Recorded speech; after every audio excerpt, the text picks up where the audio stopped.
Hello everyone, so tuturo ko nga pala sa inyo ang hyperbola. At hindi pa pala ako nagpapakilala, ako nga pala si Grant Matthew Zaymoribus. So start na natin ituro yung hyperbola. Ito yung formula. X squared over a squared negative y squared over b squared equals 1. Ito na yung given natin na x squared over 9 negative y squared over 16. So, una natin gagawin is yung a squared.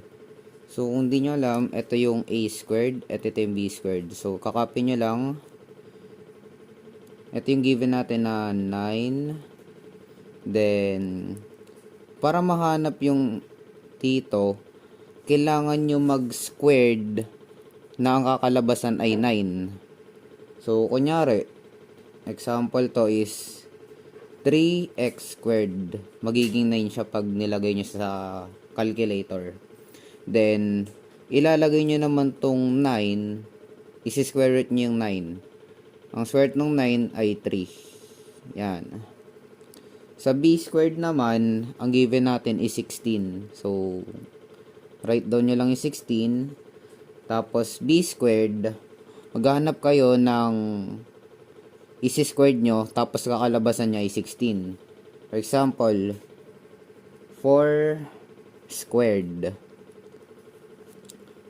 Tapos, yung b naman, yung square root ng 16. Ang square root ng 16 ay 4. So, sa ano naman tayo? C. So, ito yung formula na kailangan natin. So, a squared plus b squared. Yan. Tapos, square root of yung a squared. Ito, tatandaan nyo. A squared is equals to 9. So, lagay nyo lang yung 9. Ayan, sinulat ko na. Plus, ito. Tapos, yung b squared, which is 16. Ano yung 16? Tapos, ipagpa-plus nyo lang yung 16, tsaka yung 9. So, ang kakalabasan nyan ay 25. Tapos, yung 25 na to, isi-square root nyo naman siya. So, ang square root ng 25 ay 5. Sa center naman tayo, 0, 0. Then, sa vortex na tayo. So, dito, 0, tapos, B. Napin natin yung B. Ito yung B. So, B equals 4. So, i-write down lang natin yung 4.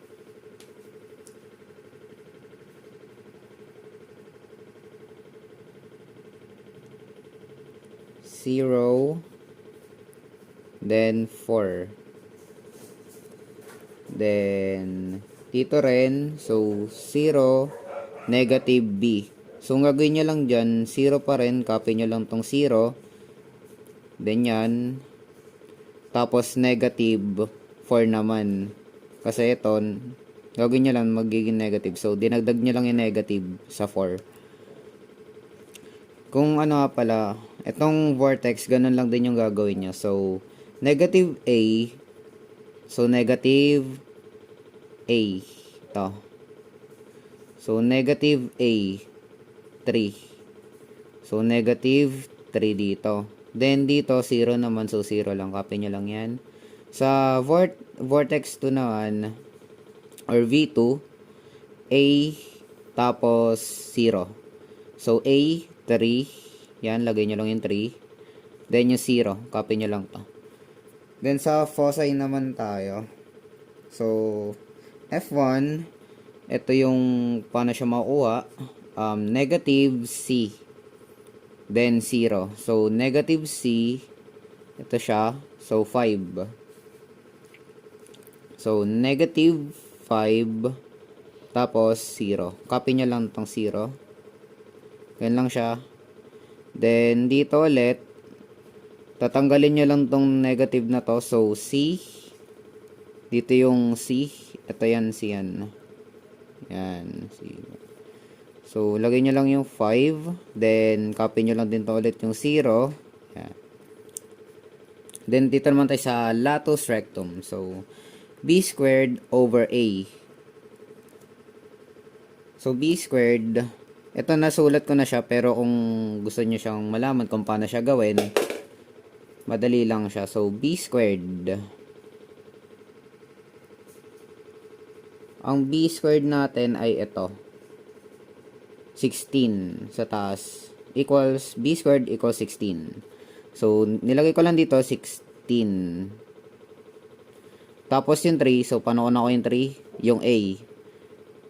So, A is equals to 3. So, 3.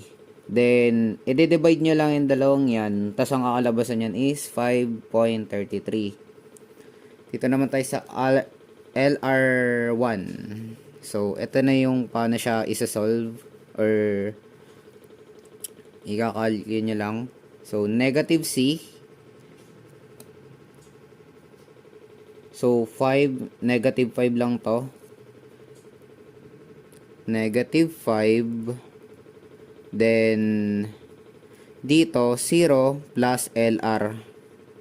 So, ang LR natin, 5.33. So, 0 plus 5.33. So, 5.33 pa rin siya. Na siyang pinagbago. Sa LR2 naman, negative C. So, C, 5. So, negative 5.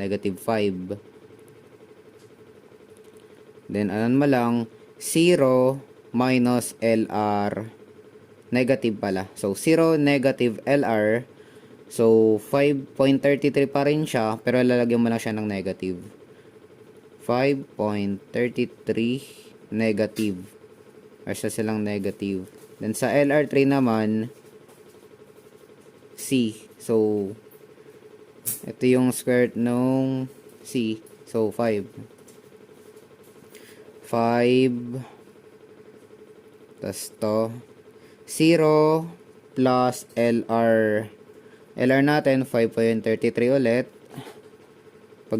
Pagdudugtong nyo lang yan or ipa-plus. Pero dahil 0 siya, wala siya madadagdag. Positive 5.33 lang.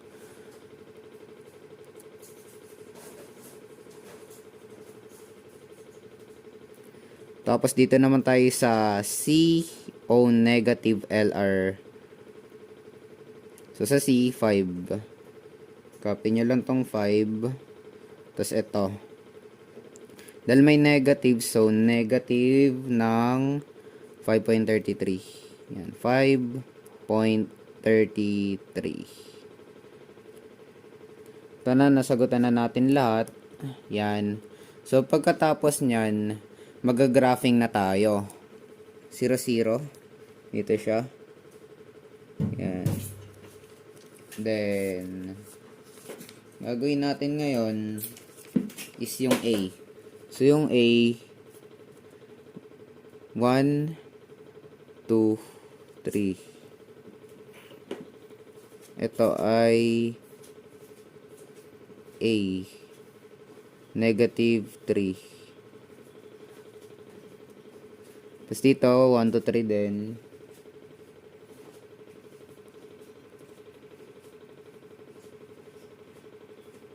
A. Tapos 3. Yan. Tapos, hanapin naman natin ngayon yung B. So, yung B, pataas siya. Kasi yung A, pa-horizontal. So, vertical naman. Yung given dito is B equals 4. So, bibilang lang tayo ng 4. So, 1, 2, 3, 4.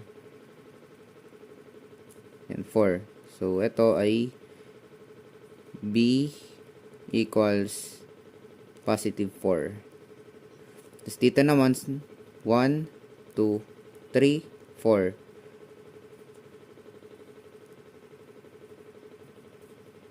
B is equals to negative 4. Yan. Sunod, hahanapin naman natin yung C. So, paano natin hahanapin yung C? Is to 5. So, ganito siya. Pa-horizontal din siya. So, 1. Bibilan natin ng 5 kasi yun yung given. So, 1, 2, 3, 4, 5. So, dito, ganun din. 5. So, positive 5C. Tapos, doon din sa kabila, 1, 2, 3, 4, and 5. Dito, tapos C ulit. Lalagay natin yung C, then negative 5 na.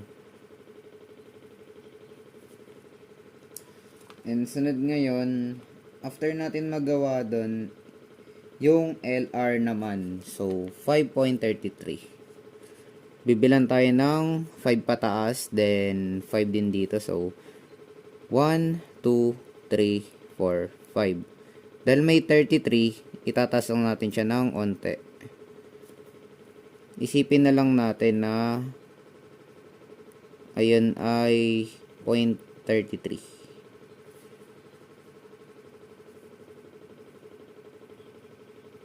Ito, kunyari ganito. Kunyari 0.33 to.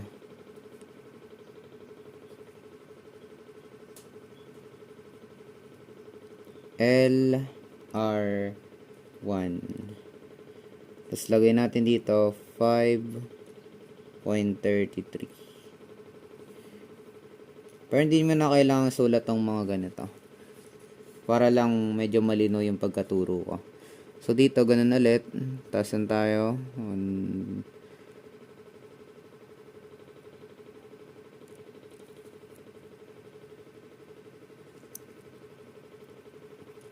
Yan. Tapos, lagay natin sa 5.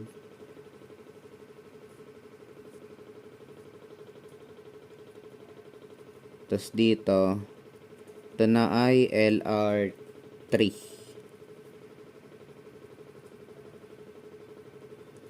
LR3, 5.33. Tapos, dito lang din, same lang siya ng process. So, 5. Dapat pa ganito.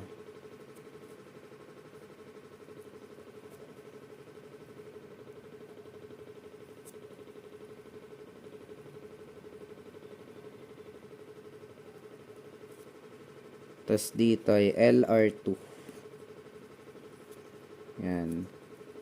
Sulat nyo lang din, 5.33. Yan. Okay na siya, guys. Tapos dito rin sa kabila.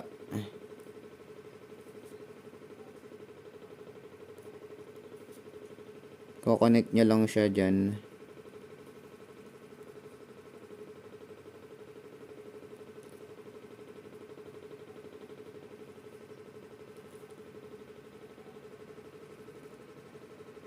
Dito. Ito ay LR4. LR4. Tapos, sulat ulit natin para di kayo malito. 5.33. Tapos, ang gagawin natin ngayon, magdadraw tayo ng dyan sa each lines. So, ang gagawin natin, magro-ruler tayo para medyo accurate siya. Dapat connected lahat.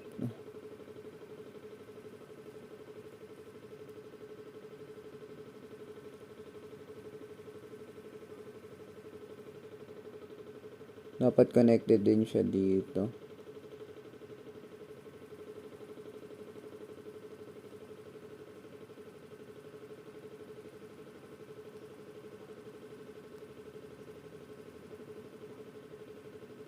Yan.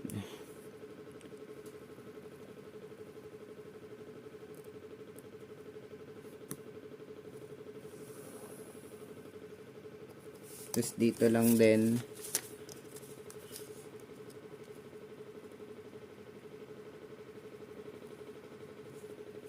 Yan. Yan. So, inayos ko na siya. Ginuhitan ko na siyang paganyan, tapos paganyan. So, dapat line siya, pero hindi siya tatama dito sa mga lines na to. So, pinagdikit ko na lang kasi tama pa rin naman siya dito. Yan, tatama pa rin. So, sana may natutunan kayo sa ginawa ko. Kung medyo hindi nyo na-gets, pwede naman kayo manood ng ibang tutorials pa. Salamat sa panonood.